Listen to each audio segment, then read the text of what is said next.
Bismillah ar-Rahman ar-Rahim. Aujourd'hui, Inch'Allah, on va faire le 5e cours du premier semestre. Le titre de ce cours, c'est Test d'identification de quelques ions. Grand A, les ions dans les solutions aqueuses. D'abord, la neutralité électrique d'une solution aqueuse. Donc, toutes les solutions aqueuses contiennent des cations et des anions. Donc, on peut les appeler les solutions ioniques. Les solutions aqueuses sont électriquement neutres. Pourquoi? Parce que le nombre de charges positives que portent les cations est égal au nombre de charges négatives que portent les anions. Donc, on exprime cette neutralité par une formule contenant les types d'ions et leurs proportions dans la solution. Quelques exemples. La solution de chlorure d'hydrogène, on va l'exprimer par cette formule-là. Donc, on a entre parenthèses H plus et Cl moins. Donc, on voit bien qu'on a le même nombre d'ions positifs que d'ions négatifs. Et bien sûr, chaque charge positive, on a aussi un signe opposé de une charge négative à côté.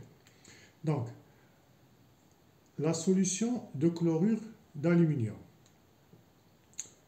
sa formule est Al3+, 3Cl-. Pourquoi? Parce que Al, chaque ion positif, porte 3 charges positives, mais on a pour l'ion négatif qu'une seule charge.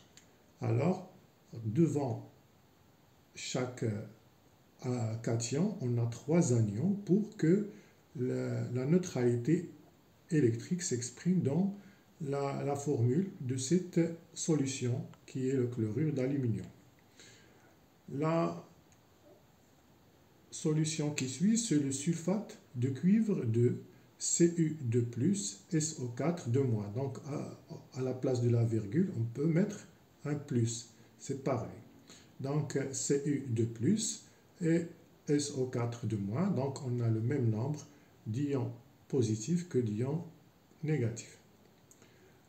La solution de sulfate de sodium, on a 2Na+, plus SO4-. Parce que les anions chaque anion porte 2 charges négatives et chaque cation porte une seule charge. Donc, on a 2 fois plus de cations que d'anions pour garantir la neutralité électrique des solutions.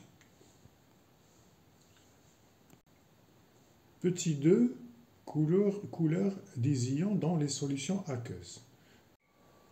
Là, on a 6 solutions différentes.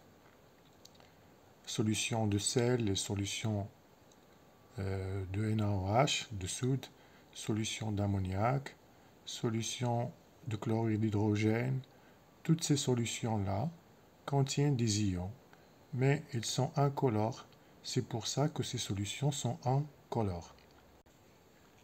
Là, on a l'étiquette du nom minéral connu. Il nous donne les ions dans ce tableau-là, les ions qui existent dans cette eau minérale.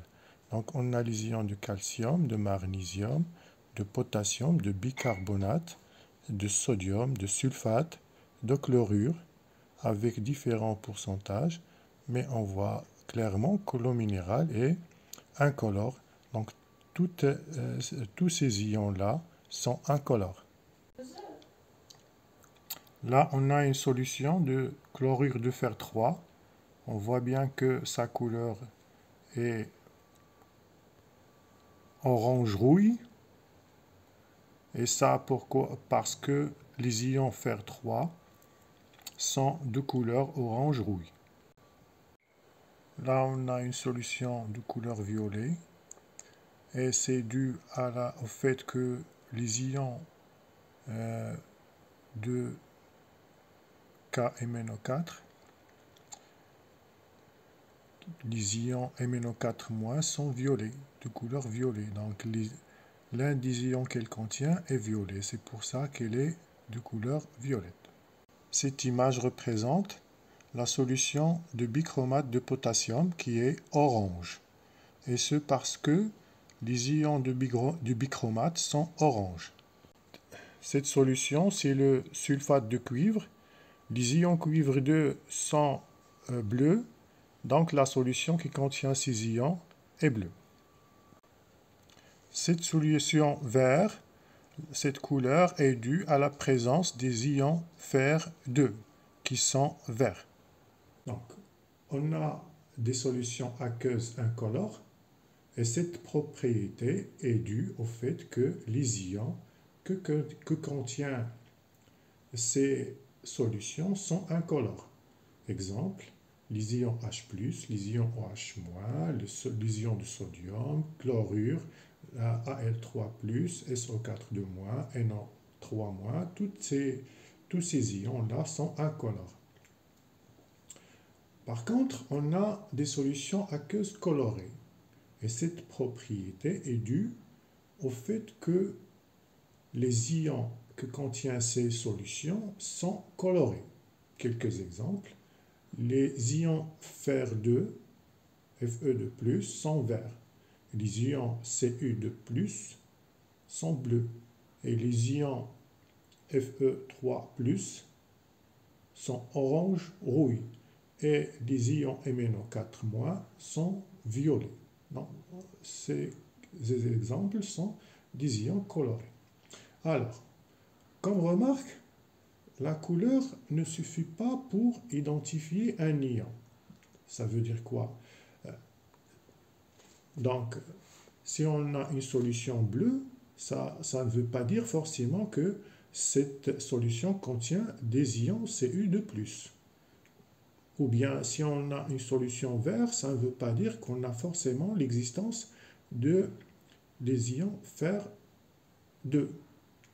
Alors, pour identifier un ion, on doit faire un test d'identification. Alors, c'est quoi un test d'identification? Donc, le deuxième paragraphe, on va voir les tests d'identification de quelques ions. Définition d'un test d'identification. Alors, un test d'identification, c'est une réaction de précipitation impliquant l'ion testé et un autre ion de signe opposé, avec lequel il forme un composé de faible solubilité. La solubilité est قابلية الذوبان. La couleur du composé permet de vérifier la présence d'un ion donné en solution aqueuse. Donc, le test d'identification, c'est une petite expérience qui garantit de prouver l'existence ou pas d'un ion bien déterminé. Donc, d'après les résultats de cette expérience, on est sûr soit de la présence de cet ion, soit que cet ion est absent dans cette solution. Donc, dans la deuxième partie du deuxième paragraphe, on va voir quelques tests d'identification des ions. Donc, dans le tableau suivant, on va faire les tests d'identification de quelques ions. D'abord, la première case, on va écrire le nom et la formule de l'ion à identifier. La deuxième, la solution qui contient cet ion. La troisième, la solution du détecteur. La suivante, l'ion détecteur. Et l'expérience de l'identification, les observations et l'équation de l'identification. D'abord, on va commencer par l'ion cuivre 2. On va mettre en évidence l'existence ou pas de l'ion cuivre 2. D'abord, on a pris un échantillon d'une solution de sulfate de cuivre 2. J'ajoute un peu de solution de soude, hydroxyde de sodium. on voit clairement qu'il se forme un précipité bleu.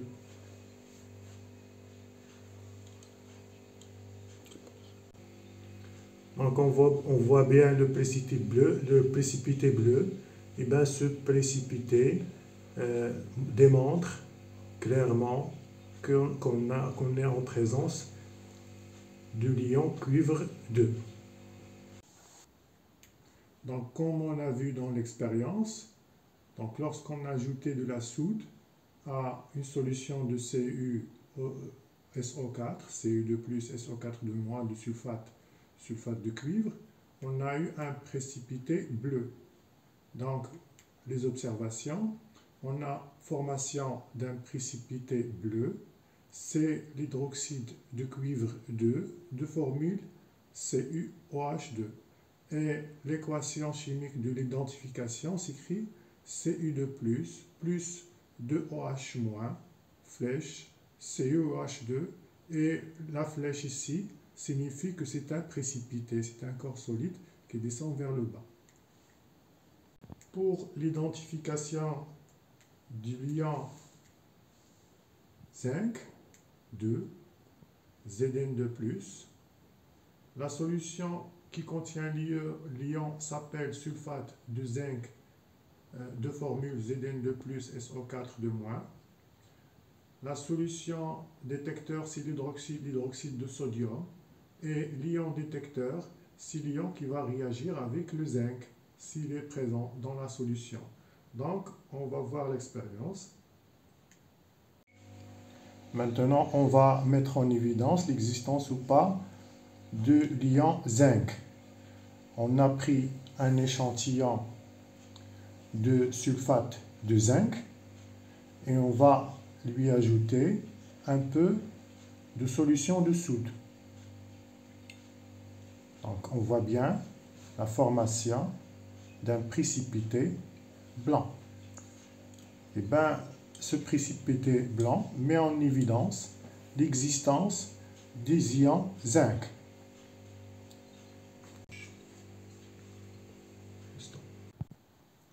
Donc, comme on a vu dans l'expérience, quand on a ajouté le NaOH, la soude, à la solution de sulfate de zinc, on a eu un précipité blanc.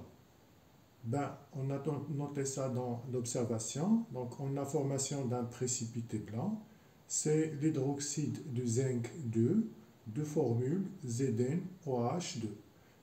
Cette formation se fait suivant l'équation chimique de l'identification. Donc, on a Zn2+, plus 2OH-, flèche, ZnOH2, qui est un précipité blanc, qui, bien sûr, la flèche montre que c'est un précipité. Pour le troisième ion, c'est l'ion fer 2, Fe2+. Donc, on a pris une solution qui contient l'Fe2+, c'est le sulfate de fer 2, Fe2+, SO4 2-. Donc, à laquelle on va ajouter la soude, l'hydroxyde de sodium Na+OH-. Et l'ion détecteur, c'est toujours l'ion OH-. Donc, on va voir l'expérience. On va faire le test d'identification de l'ion fer 2. Donc, on a un échantillon d'une solution qui contient les ions fer 2. C'est le sulfate de fer 2. On va lui ajouter une petite quantité de soude et on voit clairement le précipité vert. Donc, ce précipité vert, c'est le test d'identification des ions fer 2. Donc, comme on a vu dans l'expérience, on a eu un précipité vert. Donc, dans l'observation, on a formation d'un précipité vert. C'est l'hydroxyde de fer 2 de formule chimique FeOH2. Donc, l'équation chimique de cette transformation chimique, c'est Fe2+, plus 2OH-, flèche FeOH2. Pour l'ion suivant, c'est l'ion d'aluminium, Al3+.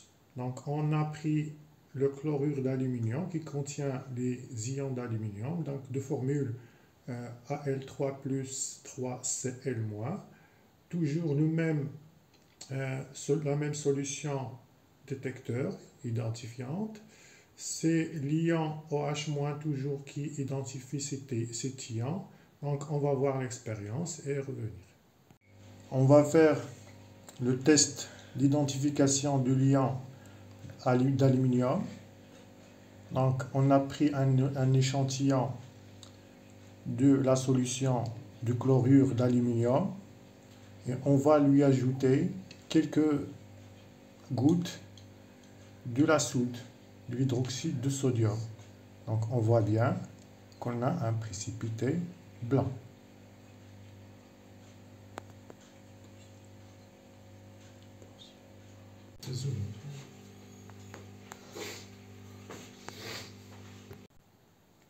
Donc, comme on a vu dans l'expérience, on a ajouté le Na plus OH- l'hydroxyde de sodium à une solution de chlorure d'aluminium et on a eu un précipité blanc. Donc, le précipité blanc, dans l'observation, on a formation d'un précipité blanc, c'est l'hydroxyde d'aluminium de formule AlOH3 qui se forme suivant la réaction qui suit. Donc Al3+, plus 3OH-, flèche AlOH3. Donc on a vu d'autres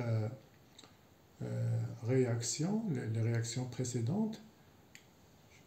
Donc, comme remarque, on a pour l'équation du cuivre, du ion de cuivre, Cu2+, plus 2OH- donne CuH2 et l'ion de zinc plus 2OH- donne ZnOH2. Donc on a une ressemblance entre ces deux équations, ces trois équations en fait, parce que Fe2+, plus 2OH- donne FeOH2, donc c'est similaire. Il y a une simulation claire entre ces trois équations. Maintenant, cette équation est un petit peu différente. Au lieu de 2, on a 3 OH-, et ici au lieu de 2, on a AlOH3. Pour l'ion qui suit, c'est l'ion de fer 3, Fe3+. On a pris une solution de chlorure de fer 3, Fe3+, 3Cl-. Toujours la même solution indicateur, c'est l'hydroxyde de sodium, et le même ion détecteur, c'est OH-. Donc on va voir l'expérience. Donc on a un échantillon de chlorure de fer 3. On va lui ajouter de la soude, l'hydroxyde de sodium. Donc on voit la formation d'un précipité orange-rouille. C'est très bien. Ça prouve l'existence des ions Fe3+.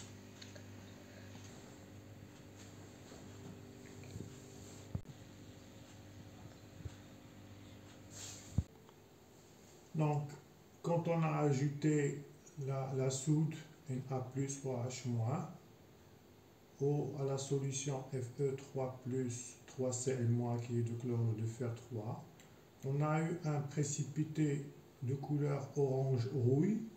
Et bien, ce précipité, c'est l'hydroxyde de fer 3 de formule FeOH3 qui s'est formé suite à la réaction chimique dont on va écrire l'équation suivante. Donc Fe3+, plus 3OH-, flèche FeOH3. Donc c'est le précipité, c'est pour ça qu'on a fait ce signe-là.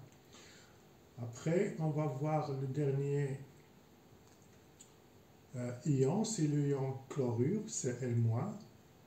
Donc on va prendre une solution de sel Na plus Cl-, à laquelle on va ajouter cette fois le nitrate d'argent Ag plus OH- comme indicateur, comme solution indicatrice.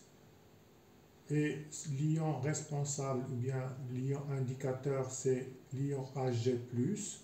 Donc on va voir l'expérience. Dans un tube à essai, contenant une solution de chlorure de sodium, on verse quelques gouttes de nitrate d'argent. On observe un précipité blanc.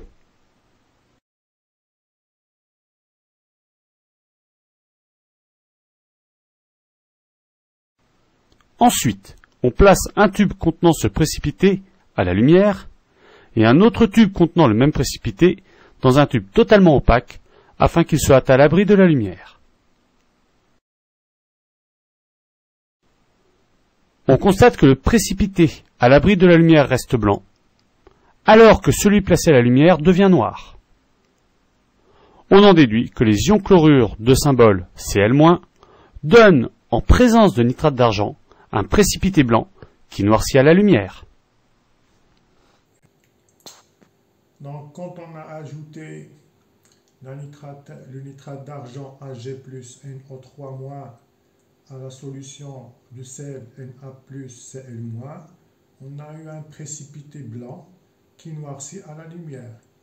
Donc le précipité blanc qui noircit à la lumière, c'est le chlorure d'argent de formule AgCl, formé suivant la réaction qu'on a exprimée par l'équation suivante, Cl- plus Ag plus flèche AgCl.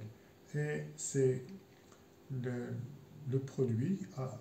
Donc, dans un premier rôle, on a la GCl de couleur blanche, et quand il est attaqué par la lumière, il devient noir. C'est la fin de ce cours. Donc on va faire une vue d'ensemble. C'est un cours très intéressant comme les autres.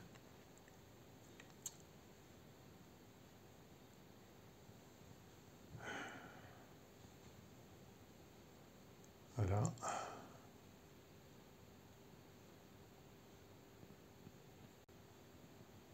Et là, on a le test de chacun des six ions qu'on a étudié aujourd'hui.